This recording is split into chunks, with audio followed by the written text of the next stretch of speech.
Comment faire en sorte que les gens fassent ce que vous voulez en français? Influencer le comportement humain pour convaincre les gens et les amis. Par Christopher Rochester, raconté par Maxime Gagnon-Laramé. Introduction.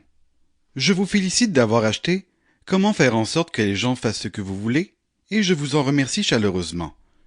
Chaque fois que je commence à lire un livre et qu'il commence par une introduction décrivant en détail tout ce que je vais lire, je me dis laissez-moi le découvrir en le lisant. Je vais donc vous épargner le fardeau d'entendre une longue description de ce que vous êtes sur le point de lire.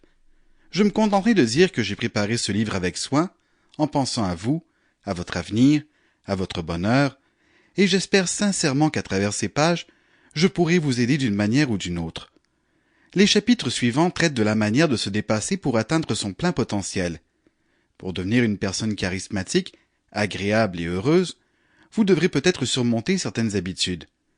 Lorsque nous changeons notre façon de penser, nous changeons qui nous sommes. Nous devenons une nouvelle personne. Non, vous n'avez pas besoin d'oublier qui vous êtes et de perdre votre personnalité. Vous avez juste besoin de contrôler votre propre vie plutôt que de laisser quelqu'un ou quelque chose d'autre vous gouverner. Aucun d'entre nous ne veut être esclave ou emprisonné, mais comment s'échapper d'une prison ou d'un esclavage dans lequel on ne sait même pas que l'on se trouve? C'est impossible.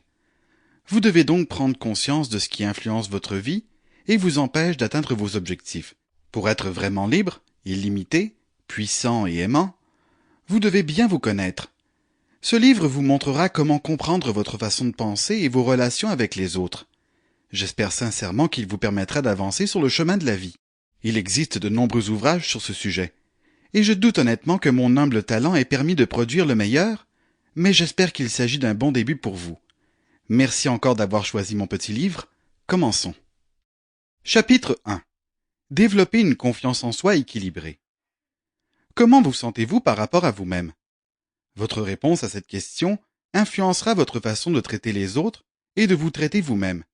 Certaines personnes ont trop d'estime pour elles-mêmes et d'autres pas assez. L'équilibre peut être difficile à trouver. J'ai connu les deux à des moments différents. Au début, il y a quelques années, j'avais l'habitude de surestimer mes capacités.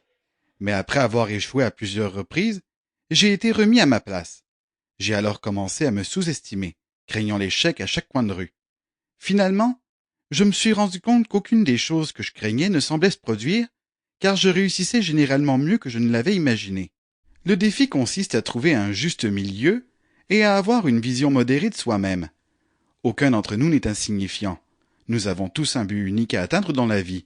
Et en même temps, aucun d'entre nous n'a droit à un... Sample complete. Ready to continue?